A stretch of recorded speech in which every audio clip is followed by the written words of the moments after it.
안녕하세요. 법대의 박정훈 교수입니다. 연구 진실성, 그리고 연구 윤리, 그리고 연구의 아름다움이라는 제목으로 학문 후속 세대 양성 강연을 하게 되어서 기쁘고 보람되고 그리고 영광입니다. 연구 윤리와 연구 진실성 관계부터 먼저 이야기를 해보겠습니다. 우리가 통상적으로는 연구 윤리라고 부릅니다만은 우리가 진선미라고 했을 때 연구 진실성은 영어로 integrity, 흠이 없다, 즉 거짓말 한 적이 없다라고 하는 진해라고 하면, 우리가 말하는 연구 윤리는 ethics입니다. 선함, 정의에 해당되는 것이고요. 우리는 이제 아름다움, 행복에 해당되는 것을 이제 아름다움, 미, 진선미라고 합니다. 우리 동양적 사고에 따르면 우리 미인대에서나 최근에 미스터 트롯에서도 1등을 진이라고 하죠. 2등을 선, 3등을 미라고 합니다만은 아마도 진하지도 않고 선하지도 않으면서 아름답기만 하는 이런 동양적인 사고 때문에 아마 미를 낮춘 것 같습니다만, 우리가 서양 철학 내지는 우리가 엄정하게 생각을 해보면 일단 거짓말하지 않고 그 마음이 선해야만 아름다울 수가 있는 거죠. 그래서 칸트 철학에서도 처음에 순수 이론이성, 어느 게 참이냐, 어느 게 거짓말이 아니냐 라고 하는 그 진의 문제부터 출발해서 바로 정의의 실천 이성을 거쳐서 마지막 아름다움을 우리가 어떻게 인식할 수 있느냐. 물론 결론은 아름다움이라는 것은 그렇게 객관성이 부족하다고 합니다만 우리 사람의 마지막 생각의 차원입니다. 자, 이것을 우리가 학문으로서의 법학에다가 연결을 해보면, 우리 법학은 진의 차원, 다시 말하면 판례를 거짓말하지 않고 소개하고 외국의 이론을 거짓말하지 않게 소개하면서, 그러나 그것이 어떤 우리의 사회의 선한 목적을 위해서 우리가 연구를 하는 선의 단계입니다만은 그것만으로는 부족합니다. 자신의 어떤 그런 연구 방법론이 자신이 일단 멋있다고 생각이 되고 남에게도 멋있게 보여야 되고, 그것이 일단 연구자와 그다고 그 글을 함께 읽는 사람, 나아가 우리 모두에게 행복을 가져다주는 그러한 연구가 저는 참된 연구라고 생각이 됩니다. 그러나 이 모든 것의 출발은 바로 연구 진실성이겠죠. 아까 이야기한 대로 그 아름다움으로 가기 위한 첫 단계가 진실성입니다. 세 가지 예를 들어서 이 연구 진실성과 연구 윤리를 구별해 보면, 첫째로 어떤 자신의 어떤 연구가 어떤 이익이 충돌되는 그런 연구일 수 있는데요. 일단 먼저 자연과학 쪽에 이야기를 해보면, 우리 그 가습기 사건에서 하는 바와 같이 어떤 어떤 물질이 또는 어떤 약품이 인간에게 해를 끼치느냐 안 끼치느냐라고 하는 제약회사의 어떤 연구비를 받아서 연구를 할 때 그것을 논문에다가 명시하느냐 마느냐의 문제가 있습니다. 이건 분명히 현재는 연구 윤리의 문제로 되어 있는데, 물론 자기가 연구받은 부분을 거짓말을 하거나 이러면 몰라도 그 명시하지 않았다고 해서 이거를 연구 진실성의 문제로 보지는 않습니다. 일종의 이익 충돌을 명시하게 되면 거짓말할 확률이 없어진다라고 하는 것을 일종의 담보하는 사전 규제 또는 앞마당 규제에 해당되는 것이죠. 법학의 경우에는 이게 규범적인 우리가 주장을 하고 하는 것이기 때문에 이 이익 충돌 명시 문제는 연구 진실성과 좀 거리가 멉니다. 물론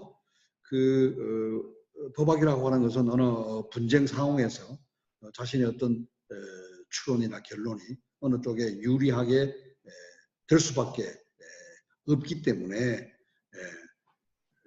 그런 상황이 있다 하더라도 중요한 것은 그 연구 내용이 거짓말이 아니어야 된다라고 하는 것이 연구 진실성 문제라는 것입니다.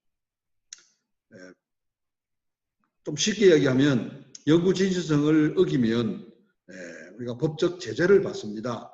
우리가 곧 이야기하게 될 조사 판정에서 당신 연구 부정행위를 했다 이렇게 이야기를 하는 것과 함께 금전적 이익을 갖게 되면 그건 바로 사기죄가 됩니다만은 연구윤리 위반이라는 것은 정확하게 말하면 그런 어떤 법적 제재가 아니라 윤리적 제재, 결국 나쁜 놈이 되고 학문 학계에서 어떤 비난을 받게 되고 또는 나중에 자신의 어떤 학문적인 성과가 제대로 평가를 받지 못하는 그러한 불이익을 받게 되는 거죠.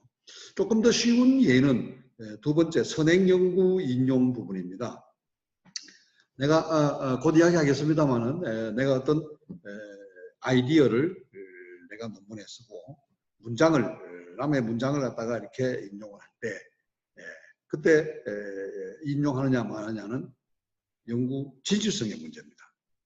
그런데 그런 거 관계없이 내가 지금 어떤 부분을 연구하는데 내 앞선 원사님과 선배님들의 논문이 이런 것이 있다라고 이렇게 인용해 주는 것은 사실 연구 윤리의 문제고 어찌 보면 연구 에티켓의 문제이죠. 이것을 잘 하는 분들은 논문을 쓰고 많은 사람들에게 칭찬도 받고 인기도 있습니다. 흔히 농담으로 학자들은 남의 논문을 받으면 그 논문에 내 글이 인용되는지 먼저 보고 그 글을 읽는다고 하는데요. 앞으로 이 부분은 꽤 중요하다고 생각을 합니다. 그래서 이제 독일에서는 이런 말도 합니다. 아마 어느 나라인지 다 있는 것 같은데 지타트 게마인샤프트라고 해서 소위 인용 공동체라고 합니다. 그 어떤 학파나 학맥에 따라서 그 안에서만 계속 인용을 해주고 그 패밀리가 아닌 사람 절대로 인용을 안 해주는 뭐 그런 것도 있다 합니다만 이거는 사실 진실성의 문제는 아니다. 세 번째는 조금 더 어려운 법적인 문제인데요. 타인이 고생해서 조사를 한 자료가 있습니다. 그런데 그 자료를 그 사람의 동의를 받지 않고 덕덕 자기 논문에다가 쓰면서 거기다가 인용을 합니다. 이 교수가 이렇게 고생한 근데 뭐 10만 명에 대한 앙케이트 조사를 한 내용을 덕덕 실제로 그 집에 가서 훔쳐와가지고 한다. 사실은 연구 진실성의 문제는 아무 문제가 없습니다. 왜? 그거를 제대로 곧 이야기하겠습니다만은 이건 내가 연구한 게 아니라 다른 사람이 연구한 거라고 밝혔고 그 부분에는 거짓말이 없습니다. 다만 절도죄로 처벌을 받아야 되겠죠. 물론 절도죄 처벌은 뭐 윤리의 문제는 아닙니다만은 이것은 별개다라는 이야기를 하기 위해서 이야기를 했습니다. 어느 정도 이해가 되시라고 생각하고 보겠는데 우선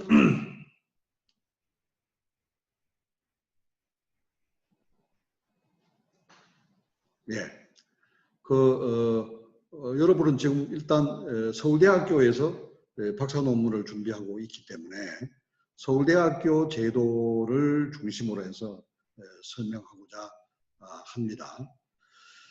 서울대학교에는 지금 연구진실성위원회 규정이라는 게 있는데요. 지금 올해 7월 30일 날 일부 개정이 되는데 사실상 전면 개정이라 해도 과언이 아닙니다. 그전에는 오른쪽에 있는 연구윤리 지침에서 실체적인 규정, 뭐냐면 연구 진실성이 어떤 경우에 문제가 된다라는 걸 다 규정하고 오로지 왼쪽에 있는 연구 진실성 위원회 규정에서는 절차 규정만 갖고 있다가 잘 아시겠지만 우리는 규정과 지침은 우리 그 학교 규범으로서는 위상의 차이가 있죠. 규정은 중요한 규정들은 전부 평의원의 심의 의결을 거쳐야 되고, 반면에 지침은 그냥 총장이 서명만 하면 되는 거라서 격이 다릅니다. 그래서 이제 제대로 된 우리 연구진실성위원회 규정에서 이 연구진실성 부분을 가지고 와서 거의 이제 완벽한 규정이 된 것이 사실 바로 지난달이었다 생각하시면 됩니다. 실제로 제정이 2006년도니까요. 약 14년간의 그 역사를 가지고 있는데, 저는 우연히 그 당시 황우석 전 교수 사건에 관련해서 이 연구진실성위원회와 관련을 맺고 지금 14년간 와 함께 위원을 하다가, 사실 위원을 처음 할 때는 40대 말에 아주 젊은 교수였는데 지금은 환갑을 넘은 가장 연장자가 되는 바람에 작년부터 위원장을 지금 맡고 있습니다. 사실 90년 초에 1990년 초에 저는 법원에서 실무가로 일하다가 학문으로서의 법학을 위해서 그 실무를 떠나서 정말 학자가 된 것을 평생 자긍심을 가지고 살아왔습니다만, 사실상 교수가 된 이후에 학교 안에서 연구진실성이라는 실무를 맡게 돼가지고 사실 이게 참 어폐가 있는데요. 하여튼 뭐 후회하지는 않습니다.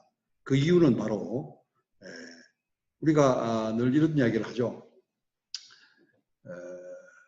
제가 사실은 70년, 저는 77년에 대학에 입학한 사람인데요. 78년 1학기에 지금도 잊지 않은 김기두 선생님, 당시 환갑을 넘으신 원로 교수였는데 형법 강의 첫 시간에 이런 이야기를 했습니다. 참 이렇게 얼굴이 보름달같이 아주 하신 분인데 너희들 형법 교수 굉장히 무섭게 생각했지? 아니야.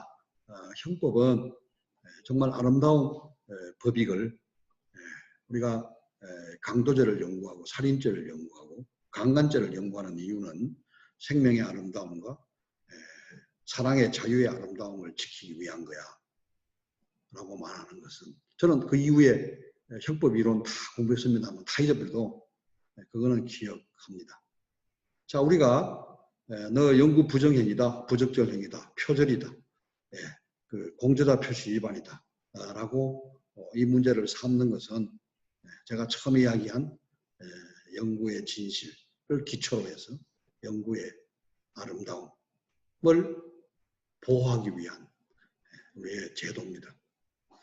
제가 학자로서 평생을 바치겠다고 학교에 들어와서 근 15년 동안 연구진실성위원회에 관련을 맺었던 것은 오히려 앞으로 연구의 이런 진실, 아름다움이 여러분의 학문 후속 세대에서 정말 꽃을 필 수 있도록 하는데 제가 보람을 느낍니다.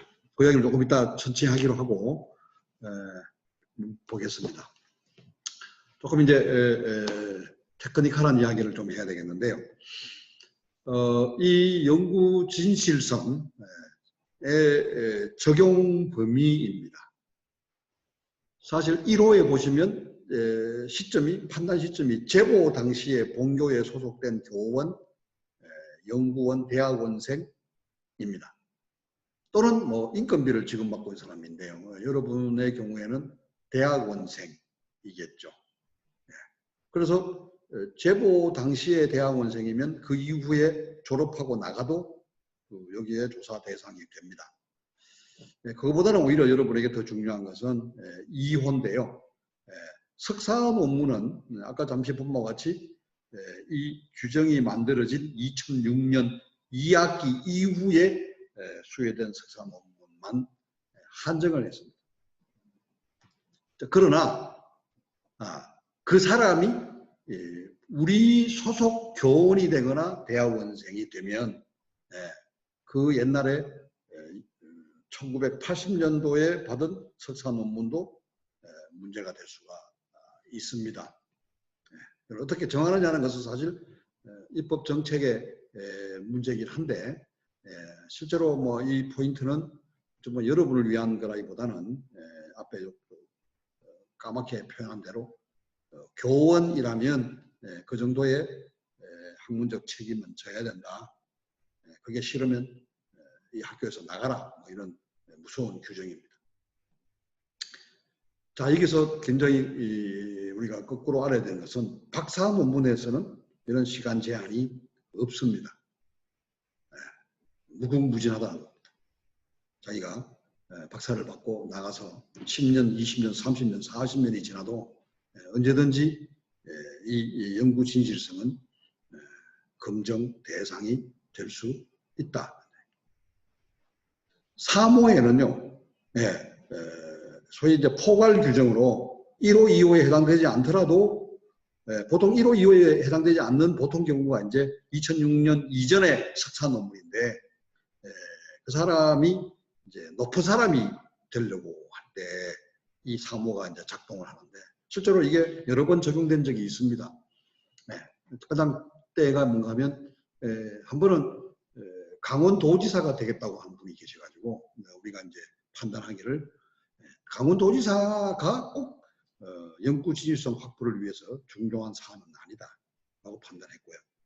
그런데 또 어떤 분이 교육부 장관을 하겠다고 해가지고 그것은 이건 중요한 사안이라고 해서 조사를 한 적이 있습니다. 그래서 판례가 몇 개 쌓였는데 아직 대통령이 되겠다고 한 분은 적용된 적은 없습니다. 과연 궁금하고요. 총장이 되겠다고 그러면 무조건 여기에 걸립니다. 물론 그 총장이 본교 교수라면 1호에 걸리겠습니다만 외부에서 우리 서울대 총장이 되겠다고 보면 해당됩니다.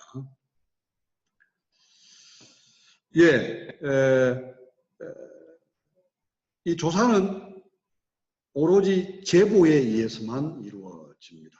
다시 말하면 우리 연구진실성위원회, 줄여서 연진위가 직권으로 조사하는 것은 없습니다. 만일에 직권으로 조사한다면 제가 아마 이 서울대학교 안에서 엄청나게 무서운 검찰총장보다 더 무서운 사람이 될 건데 그런 권한은 없습니다.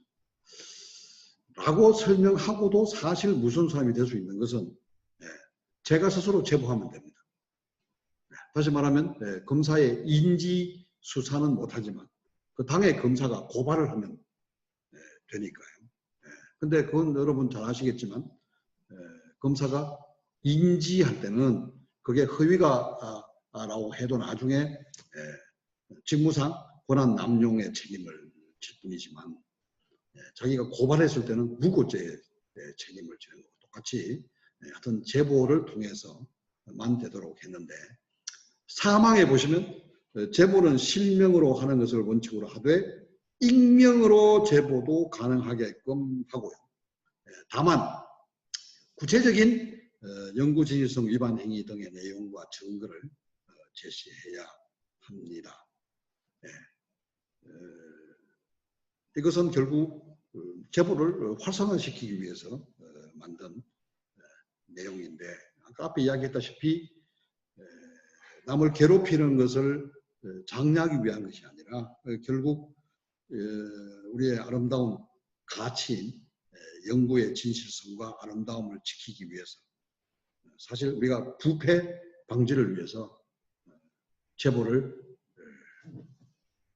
동의한다고 이상합니다만 제보를 권장하고 거기에 대해서 보상금을 지급하고 하는 그런 것과 일맥상통합니다.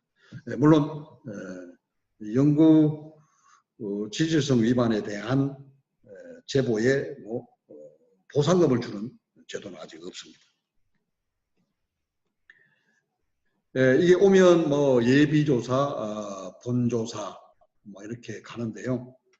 비유가 적당할지 모르겠지만 아마 경찰이 좀 반발할지도 모릅니다. 옛날에 작년까지 예를 들면 예비조사는 경찰의 초동수사라고 생각하시면 본조사는 검찰이 이걸 다시 한번 확인해서 조사를 해서 기소하는 그런 관계다 생각하시면 됩니다. 뭐 자세한 내용은 알 필요 없고요. 그 다음에 이제 지금 여러분이 뭐 언론에서도 봤습니다만은 위반의 정도가 비교적 중함 이상인 경우에 징계나 다음과 같은 이런 불이익 조치들이 할 수 있도록 그래서 뭐 위반의 정도가 매우 중함, 중함, 비교적 중함, 경미, 매우 경미 5단계로 분류해놓고 3단계부터 뭔가 제재를 하도록 이렇게 규정을 하고 있는데요. 실제로 먼지를 털어서 먼지가 안 나는 사람은 없지만 그 먼지가 경미나 매우 경미일 때는 그 사람에게 어떤 학문적 각성을 하도록 하는데 이렇게 의미가 있는 거고요. 그래서 이게 실제로 우리가 형사 판결에서 양형을 하는 만큼 어려운 문제이기도 합니다. 그러나 우리가 그 이외의 불이익을 받는 그 부분도 충분히 있을 수가 있기 때문에 뭐 제 전공인 행정법입니다만은 과연 이 위원회의 판정이 처분성이 있어서 취소송의 대상이 될 수 있느냐 하는 문제가 이제 발생합니다. 이게 이제 국가기관일 때는 뭐 더더욱 문제가 되는데 지금 우리가 법인이 된 이후에 물론 국립대학 법인에 속해져 있는 연구진흥위원회의 판정 충분히 뭐 저는 싫겠지만 충분히 법정에서 다툼의 대상이 될 수가 있습니다. 물론 지금까지는 이 판정 자체에 대해서 소송이 이루어지는 것이 아니라 이 판정에 의거한 징계 또는 뭐 재임용 거부 또는 뭐 그런 일은 없습니다. 지금까지 없었습니다만 뭐 연구비 지급 중단에 대한 뭐 소송 여러 가지 소송이 이루어질 수 있습니다. 예, 뭐 이 신청은 생략하고요. 절차상 원칙에서 29조를 보시면 밑에 보시면 아까도 이야기한 바와 같이 제보된 피조사자 및 논문 등을 대상으로 합니다. 소위 불보 불리의 원칙인데 다만 동일한 논문에 있어서는 예컨대 3페이지, 5페이지, 7페이지가 표절이라고 제보되더라도 조사를 하다 보니 이거는 10페이지도 표절이라고 하면 확대할 수가 있는 것입니다. 다만 그 논문에 한정하게 되는 거죠. 자, 물론 이제 제보를 어떻게 하느냐의 문제인데 어떤 교수의 모든 논문이 다 문제가 있는 것 같다. 한번 조사해봐라. 이런 제보는 불가능하고요. 최소한 그 연구 대상물이 특정은 돼야 됩니다. 물론 아까 이야기한 대로 익명으로 할 때는 그 내용 자체가 아주 상세하게 다 제보가 돼야 되지만 자기 이름을 걸고 할 때는 이 부분이 좀 문제 있는 것 같은데 전체 좀 조사해 주세요 라고 하는 제보도 가능합니다. 한 번 더 이야기합니다만은 지금까지 14년 동안의 이 제도의 운영은 제가 사실 산정인인데요. 누가 미워서 누구를 처벌하려고 하는 것이 아닙니다. 물론 상당한 사건이 보면 남을 괴롭히기 위해서 또는 뭐 이런 이야기를 여러분한테 할 수 있을지 모르겠지만 하여튼 뭐 심지어 우리 단과대학에서는 학장 선거를 하면서 서로 경쟁자들끼리 서로 제보를 하고 제보가 동기가 불순한 경우가 굉장히 많았는데요. 저는 그게 중요한 것이 아니라 이걸 통해서 우리의 아름다운 학문의 자유를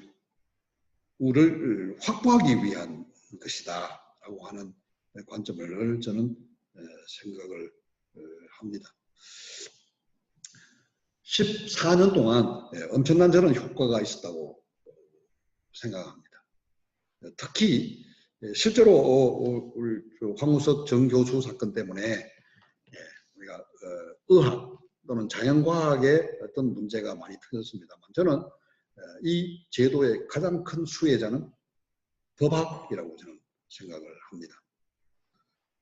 참 부끄러운 이야기입니다만 2000년 이전에 또는 1990년 이전에 1980년 이전에 우리나라의 법학의 논문들 아마 여러분이 논문 쓰기 위해서 아마 그 옛날 논문들을 찾아보면 알 수 있을 겁니다.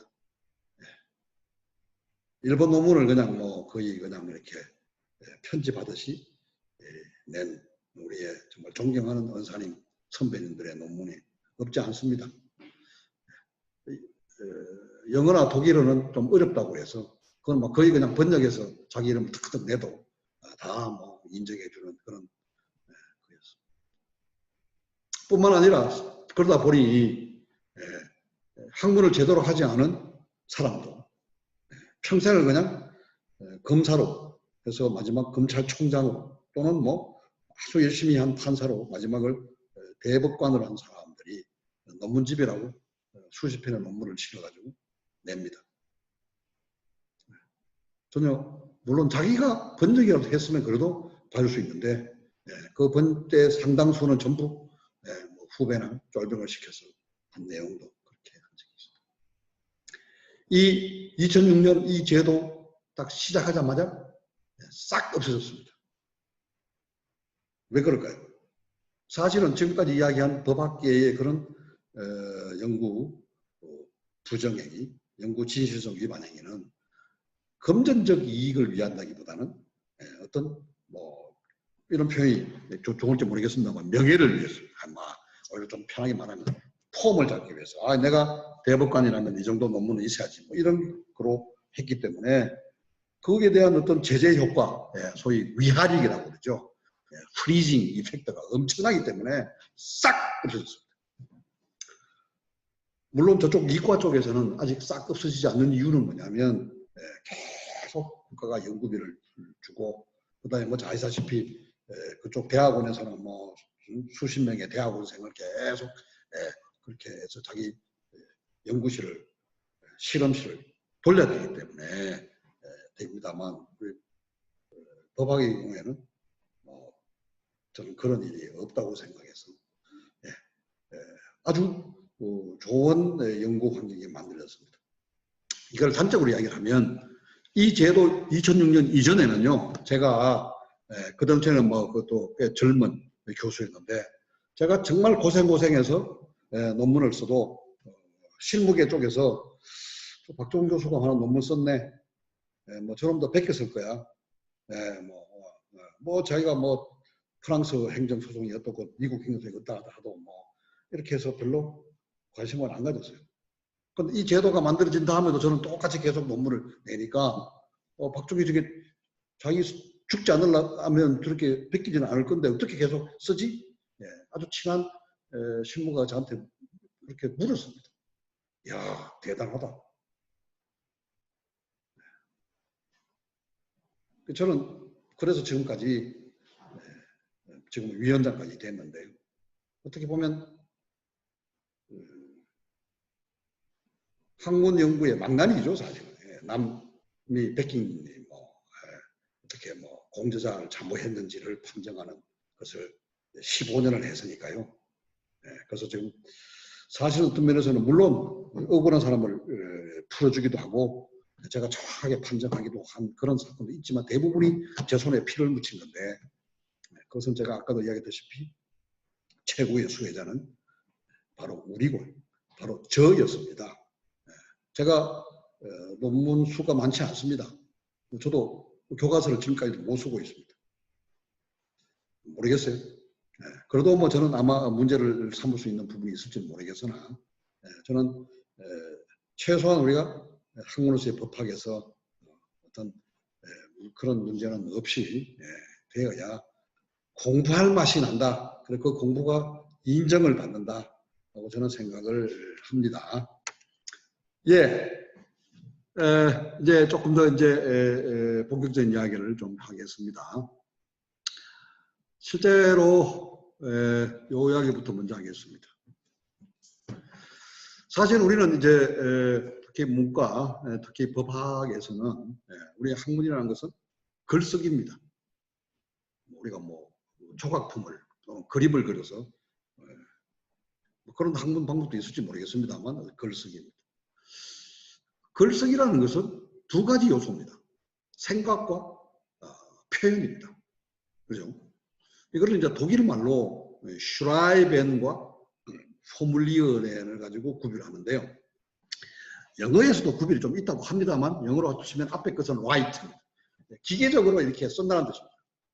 그런데 절대로 네 생각을 한번 써봐라. 장문. 저는 뭐 독일에서 공부할 때 우리 애들이 초등학교 입학을 한 이라서 저는 그 독일 초등학교 1학년부터 6학년까지 같이 다녔다고 해도 과언이 아닙니다. 같이 숙제해주고 가르치고 하느라고. 그런데 1학년 들어가자마자 장문을 시킬 때 그때 그 아기들한테 하는 말이 포뮬리어렌이라고 말하지 슈라이베라고 말하는 거예요. 슈라이베라고 말하는 것은 너 글자 연습해라고 하는 거예요. 네 생각을 써라 할 때는 포뮬리어라고 합니다. 자, 포뮬리어라는 말은 라틴어의 포르무스에서 왔습니다. 무슨 뜻인가 하면 내가 지금 머릿속에 이렇게 혼탁해 있는 이렇게 형태도 없는 생각을 형체화한다 라는 뜻입니다. 제가 지금 오늘 이야기하는 것도 결국 포뮬리어죠. 내 생각을 내 표현으로 형체를 주는 겁니다. 자, 그런데 허리들 우리 하늘 아래에 새로운 게 없다고. 내가 지금 내가 말하는데 내 생각이 내 생각인지, 그 다음에 내가 지금 표현하는 이 문장이 오로지 내가 정말 만든 문장인지 퀘스천 마크입니다. 항상 그럴 때 타인의 생각을 내가 분명히 내가 의도하고 딱 가져왔으면 뭐 어디 참조 뭐라고 표시하고, 이 문장이 내가 멋있어 딱 가져왔으면 바로 그 부분을 인용하고 그렇게 하면 되는 것입니다. 물론 점점 자신의 생각을 많이 하게 되고 자신의 문장을 쉽게 많이 쓰게 되면 이것은 연구 진실성의 문제가 아니라 연구의 수준, 결국 아까 연구의 선함, 연구의 착함, 연구의 아름다움으로 갑니다만 연구 진실성의 차원에서는 다시 말하면 참조 표시 열심히 하고 인용 열심히 하면 전혀 문제가 없습니다. 우선 이거 설명을 좀 해야 되겠는데 이게 표시가 지금 어디 있는지 모르겠습니다. 좀 미안합니다. 이걸 아직 뭐 여기서 그냥 말씀드리겠습니다. 여러분은 연구 부정행위라는 말, 연구 부적절 행위라는 말을 많이 들었을 거고요. 현재 지금 우리 뭐죠? 학문진흥법인가요? 법률에서부터 흔히 쓰는 표현은 연구 부정행위인데 저희가 우리 서울대학교 이 규정 안에서는 부정이라는 말이 너무 아까 제가 앞에서 말한 같이 윤리의 문제로 오해될 수가 있다. 그리고 너무 큰 낙인이 찍힐 수 있다. 이렇게 해서 물론 이제 그 안에서 유형별로 좀 다르긴 합니다만은 저는 제 고집을 피워서요. 이번에 이 규정을 개정함에 있어서 교육부와도 뭐 논쟁을 하고 학교 안에 많은 분들을 설득해서 용어를 연구 진실성 위반 행위라는 말로 바꾸면서 통일을 시켰습니다. 그 중에 첫 번째가 거짓말의 핵심이죠. 허위작성입니다. 읽어보시면 고의 또는 과실인데요. 자, 가장 중요한 것은 과실도 들어간다는 내용입니다. 그리고 연구의 제안, 수행, 보고, 발표 등 전 과정에 해당됩니다. 그러니까 연구 계획서를 쓸 때 이미 베끼면 안 된다는 겁니다. 그런데 지금까지 사실 이거 굉장히 위험하죠. 연구 계획서 쓸 때 그냥 남의 논문을 그냥 쫙 뺏기가 넣습니다. 그때도 인용을 안 하는데요. 이를 피하려면 인용해야 된다. 그 다음에 수행 과정에 뭐 자기 안에서 그냥 자기만 글을 쓰면 모르겠지만 모르겠어요. 뭐 제자 몇 명 갖다 놓고 같이 앉아서 내부적으로 하는 건 뭔지 모르겠지만 최소한 중간 발표회 뭐 라든지 아니면은 우리 뭐 법학연구소에서 어떤 그 조그마한 세미나를 하면서 나 이 지금 연구 중인데 뭐 인용하지 말아주세요. 뭐 앞으로 변화 바뀔 가능성이 많습니다 하고 하면서 왕창 허위작성 표절에도 걸린다는 겁니다. 마지막에 논문으로 완성됐을 때만 되는 건 아닙니다. 물론 정상 참작은 되겠지만 자, 그 중에 우리 1호, 2호는 주로 이제 이과에서 그래프를 막 자기가 그 결론 내리고 싶은 대로 그냥 끌고 가는 겁니다. 그래서 뭐 허위나 변경 추가 누락시켜서 연구 자료를 조작하는 건데요. 자, 우리와 해당되는 가장 핵심은 자, 마지막에 보시면 문장입니다. 3호에 문장을 마치 자신의 문장인 것처럼 사용하는 것이 바로 표절입니다. 이 표절이라는 말은 우리의 절도에서 왔습니다. 이 표자가 완전히 그냥 원래는 해적질에서 왔다고 그러죠. 그래서 아주 도둑 중에는 아주 나쁜 도둑입니다.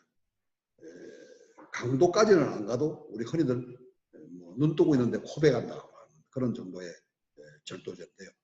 우리 형법에 절도죄가 되기 위해서는 소위 불법 영득의 의사가 있어야 되죠. 불법 영득의 의사라는 말은 남의 것을 자신의 것으로 사용하는 겁니다. 자신의 것으로 사용하지 않는 것을 뭐 사용 절도로 뭐냐 아니 뭐 이러쿵저러쿵 말하는데요. 형용모순이라고 말할 수도 있죠. 그래서 근데 남의 거 시커멓게 벗겨놓고 나는 가장한 적 없다. 나는 이렇게 마치 가장한 적 없고 누가 봐도 이거는 박정훈 교수의 글인데 뭐 이렇게 말할 수 있는 사람은 학부생, 로스쿨생은 말할 수 있어도 최소한 박사 과정 논문에서는 박사 논문에서부터는 잘 안 통합니다. 물론 아주 예외적으로 앞뒤로 인용은 제대로 했는데 중간에 조금 실수로 그냥 하지 않은 같으면 이거는 가장행위는 아니고 다음에서 보는 인용 부적절 행위구나 이렇게 됩니다만은 그래서 아까 제가 이야기했습니다. 너 생각을 너의 문장으로 써야 되는데 양쪽에다가 참조 표시나 인용 표시하지 않으면 일단 자신의 것처럼 가장됐다고 사실상 추정됩니다. 박사 논문부터.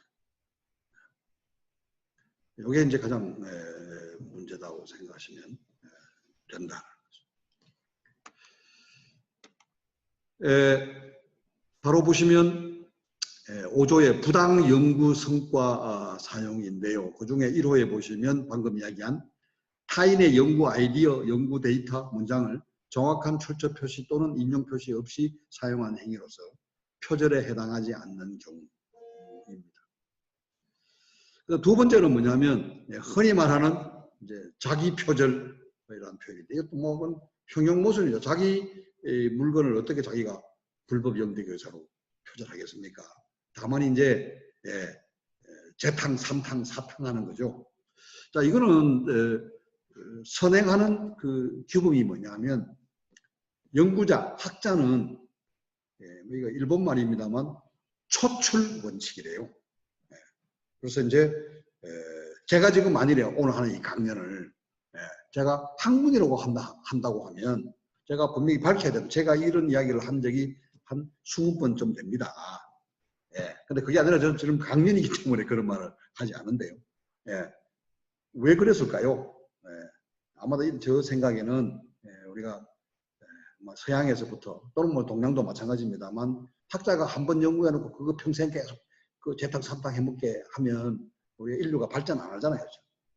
그러니까 너 계속 A 연구해라, 그 다음 B 연구해라, 그 다음 C 연구해라. 이렇게 계속 지금 새로운 거로 가게 하려고 하는 겁니다.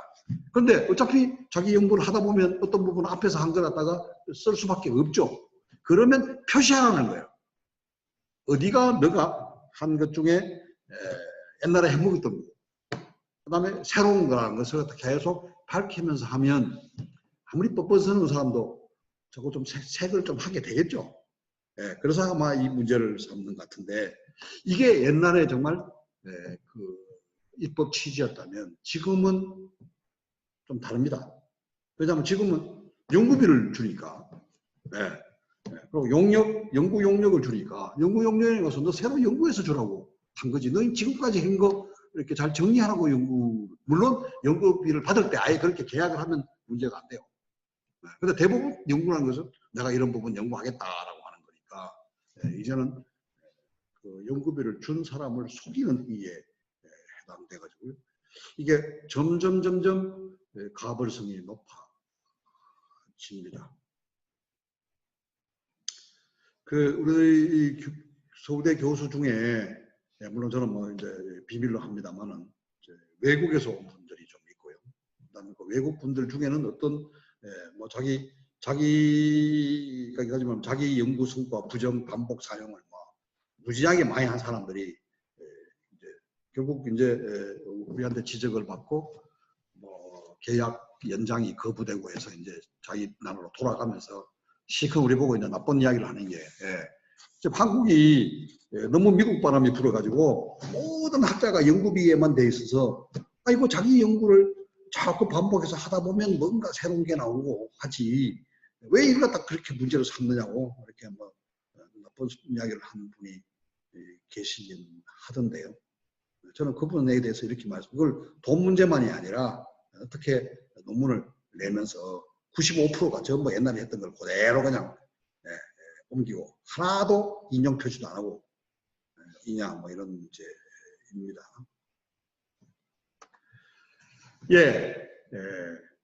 그 다음에 요즘 이제 소위 이제 미성년자 공저자 표시 문제 때문에 유명해진 조항입니다. 이거는 과실이 아니고 고의로라는 걸 넣었습니다. 기여도에 관한 판단권을 일탈 남용하여 연구에 직접적으로 기여한 바가 없는 자를 저자에 포함시키거나 직접적으로 기여한 자를 저자에게 배제하거나 기여도에 위반하여 저자 속설을 정하는 이 연구자는 연구지휘성 위반 행위의 책임을 진다 했는데요. 사실 이게 이제 옛날 그 호랑이 담배 피우던 시절에는 법학의 경우에도 공저자를 한 4~6명 표시하면서 옆에서 안마 한번 해주면 뭐 공저자로 넣고 마지막에 뭐 술값 한번 내면 공저자로 넣어주고 뭐 그런데 정말 고생한 그 같이 한 공저자도 잘못 보이면 그냥 빼버리고 이런 뭐 허다하고요. 그래서 이제 그 당시에는 뭐냐면 연구 책임자 선생의 전권이다 이렇게 말했는데 이 표현은 행정법적인 관점에서 봐야 됩니다. 일단 기여도에 대한 판단권을 줍니다. 그래야 그 연구 책임자 내지 교신 저자 책임 저자로서의 어떤 있죠. 그래서 그게 일탈 남용했다는 증명 책임이 이쪽 그게 잘못됐다고 말하는 우리 연진위 쪽에 있다는 것입니다. 그래서 너무 겁낼 필요는 없습니다. 그런데 아까 이야기한 대로 내 안마 참 잘해줬다 해서 넣었다. 이거는 그 자체로 그냥 판단권 일탈 남용이겠죠. 뭐 기타 위반 행위로는 뭐 1호에 보시면 뭐 묵인 방조 은폐 행위고요. 두 번째는 뭐 조사 기피 방해 거부 행위고 가장 무서운 것은 네 번째 제보자에 대한 보복 행위 뭐 이런 것도 전부 책임을 진다는 것인데 이 1호에 묵인 방조 은폐가 있는데 예컨대 공동으로 했다면 어떻게 되느냐 문제가 하나 있습니다. 일종의 이제 신분범, 뭐 진정 신분범, 부진정 신분범 같은 그런 이야기들이 있는데 예를 들면 이렇습니다. 뭐 공저자 미성년자 공저자 표시 문제에서 나는 그 논문의 책임저자도 아니고 어떤 공저자도 아닙니다. 그러니까 그 동료 교수가 책임저자고 그 논문을 쓴 겁니다. 그러니까 나의 연구는 아니죠. 그런데 거기에다가 설정이 부탁도 하고 청탁도 하고 압력도 넣어서 내 아이를 거기에 공저자로 넣었습니다. 그럼 어떻게 될까요? 분명히 그 아까 이야기한 공저자 표시 위반의 연구 행위의 정범으로 공동으로 된 거죠. 그래서 여기에 있는 묵인 방조 은폐하고는 또 다른 관점입니다. 그거를 쓴 것은 바로 1호에 보시면 연구지휘성 위반 행위를 제한 또는 허용하거나 공동으로 한 자는 해당 연구지휘성 위반 행위의 책임을 진다. 이렇게 규정했던 것입니다. 조금 듣고 보니까 이 제도가 형사법적인 사고하고 행정법적인 사고가 이렇게 교묘하게 섞여 있고, 제가 이걸 처음에는 약간 좀 법철학적인 관점에서 설명했습니다만, 사실 이 세 가지가 어떻게 보면 박정훈 교수가 학생 때부터 좋아한 법 영역입니다. 제가 형법 논리도 꽤 좋아하는 사람인데요. 마지막 부분에서 이런 이야기를 해보겠습니다. 그 민사 책임, 우리가 이제 예컨대 누구의 내용을 표절, 아까 말하면 표절이라는 것은 정확한 이제 법률 용어는 아닙니다만, 하도 이제 우리가 그 언론하고 관계에서 의사소통이 잘 안 돼서 할 수 없이 우리 규정에다가 관로에서 표절하고 썼습니다만, 정확하게는 뭐라고요? 남의 문장을 자신의 것처럼 가장해서 써서 그 사람의 것을 나의 것으로 만들어 버리는 거죠. 그게 바로 이제 표절인데요. 그게 바로 우리 저작권 침해가 되어서 민사 책임을 발생케 하는데, 이것은 사법상의 의식이기 때문에 합의를 해서 그래 너 안 물을게 라고 하면 소멸합니다. 형사 책임도 사실은 잘 아시다시피 저작권 침해죄는 친고죄이기 때문에 뭐 고소를 취하하면 끝납니다. 물론 이제 연구비를 준 그 분에게는 사기죄가 되는데, 막 그것도 그 사람이 문제를 안 삼거나 하게 되면 뭐 대폭 그것의 정상은 가벼워지는데, 문제는 이것의 공적인 책임, 이 연구진실성 위반이라는 것은 합의 또는 제보 취소에 의해서 소멸되지 않습니다. 자, 문제는 지금 징계시효가 3년밖에 되지 않기 때문에 적시 징계위원회에 회부를 하지 않으면 이게 문제가 발생할 수가 있는데요. 실제로 이제 이 징계 문제를 좀 이야기를 해보면, 이것은 아주 무서운 주장을 하시는 분이 계십니다. 표절을 해서 또는 공저자 표시 위반을 해서 또는 자기 표절을 해서 논문을 발표하면 일종의 우리가 약치 유인죄 같이 체포 감금죄 같이 계속범이다. 왜? 논문은 계속 지금 게시되고 있으니까, 따라서 징계시효는 완성되지 않는다. 뭐 이런 주장을 하시는 분이 계시는데, 실제로 우리 실무상으로는 일단 이거를 상태범으로 봐서 일단 논문에 실리고 발표하면 그때부터 시효가 진행된다고 봐서 3년이 지나면 지금 징계는 안 하고 있습니다. 정확하게 못 하고 있다고 보는데, 그래서 지금 아마 의원 입법으로 이 연구 진실성, 그다음에 두 번째 뭐 흔히 말하는 미투, 이건 뭐 남자든 여자든 똑같은 대상이 되는데요. 이것은 10년으로 해야 된다. 저는 굉장히 타당성 있는 법안이라고 생각합니다. 그 이유가 뭐냐면, 이게 밝혀지고 문제가 되는 데는 일정한 기간이 소요되기 때문에 그렇습니다. 실제로 이제 이야기를 좀 이제 마지막에 몇 가지 해야 되겠는데, 교수로서는 부끄러운 이야기입니다. 지금까지 제가 맡았던 우리 서울대학의 사건, 좀 과장하면 1000건쯤 되는 것 같고요. 정확하게 내가 세를 보지는 않는데 최소한 500건은 넘습니다. 14년 동안.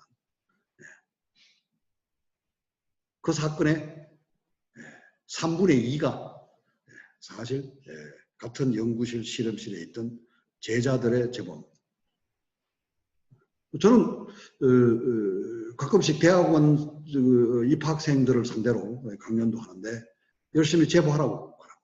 왜? 너희들이 진정한 학자가 되고 됐을 때 그 연구의 어떤 가치를 인정받기 위해서는 그 불의를 보고 가만히 있으면 되느냐 이렇게 말합니다. 가장 무서운 사람이 사실 제자죠. 근데 제자가 선생을 제보하는 데는 시간이 걸립니다. 이게 미투 사건하고 똑같다고 보시면 됩니다. 아마 내 생각에 이번 정기국회의 그 법안이 통과될 것 같아요. 아무도 반대를 안 하기 때문에. 예.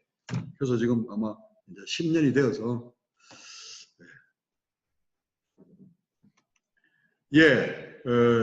이건 이제 질문을 받을 수가 없는데 하여튼 뭐라고 할까요? 두서없이 말했습니다만은 좀 이야기를 정리를 해보겠습니다. 다시 이쪽으로 가볼게요. 진선미라고 하는 부분을 가지고 마지막 이야기를 끝내겠습니다.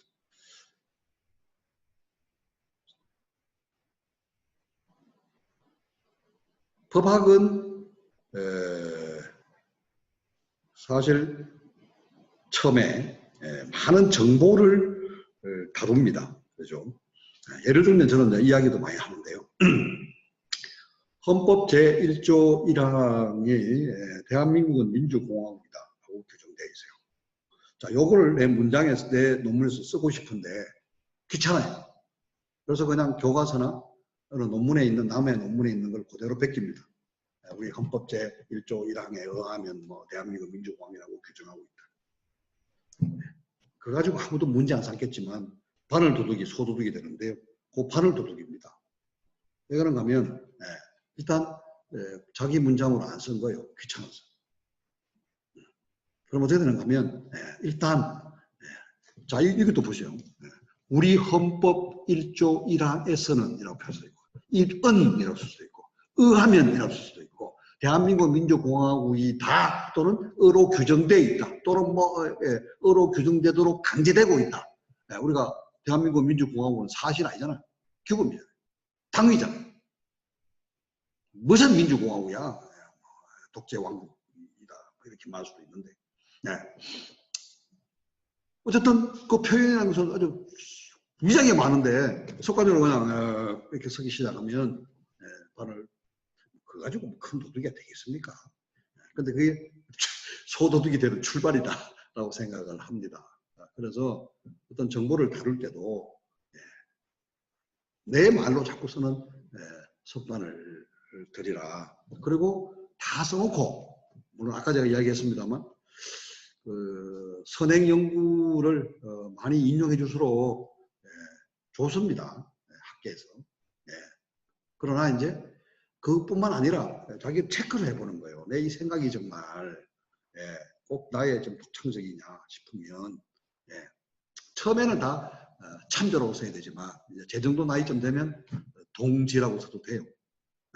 그래서 야 같은 뜻을 가진 사람들이 많다 이렇게 써주는 식으로 그러면 그 사실 연구 윤리와 진실성에 함께 얻는 거겠죠. 그 이야기를 하나 해주고 싶습니다. 마지막으로 이야기를 하고 싶은 게요. 저는 가끔씩 후진국, 중진국, 선진국이라는 말을 가끔씩 합니다. 이게 어폐가 있는 말이기도 한데요. 우리 세대가 그런 말을 하는 이유를 아마 여러분이 아실 겁니다.